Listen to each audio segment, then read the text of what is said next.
The association agreement between Turkey and the European Economic Community, forerunner of the EU, was signed in 1963, paving the way towards a customs union.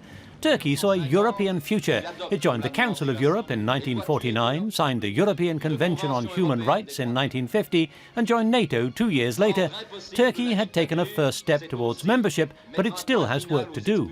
Je moet een democratie hebben, heeft men in Turkije.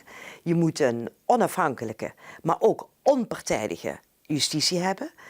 Dat is nodig, want anders kun je de corruptie nooit aanpakken. Dat hebben we gezien bij andere toetredingskandidaten. En je moet dan de rechten van het individu en de rechten van het collectief moet je in alle facetten in jouw samenleven in een land hebben geïmplementeerd. Opponents of Turkish membership point out that only 10% of it is in Europe. The rest is in Asia Minor. But Cyprus is as far east as Ankara, and it's an obstacle.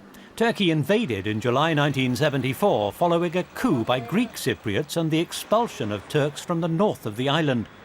In the 1970s and 80s, there were periods of military rule in Turkey, and attacks by Kurdish separatists from 1984 led to a military crackdown.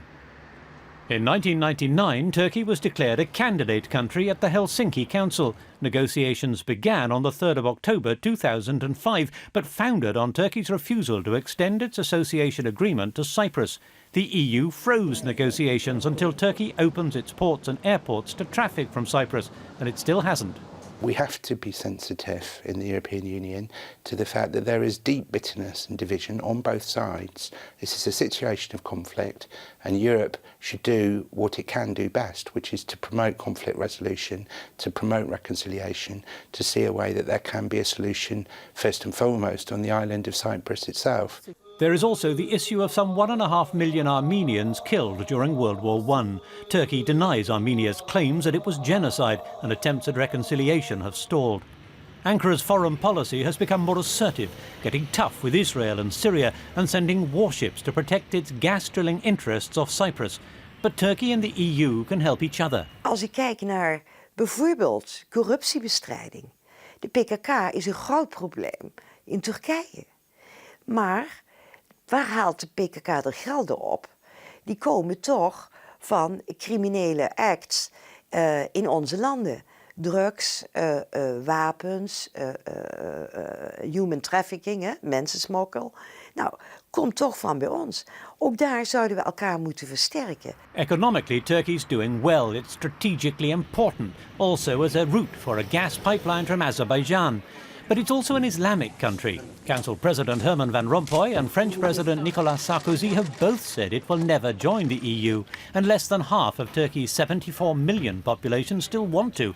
After such a long engagement, marriage requires commitment on both sides. Well, I think there is a need for solidarity and self-discipline within the European Union. We're asking Turkey to do some very hard things, some things that are unpopular with their own domestic population, and therefore for Europe to be less than honest and open itself is frankly unforgivable. As long as Turkey's problems with Cyprus continue, progress is impossible.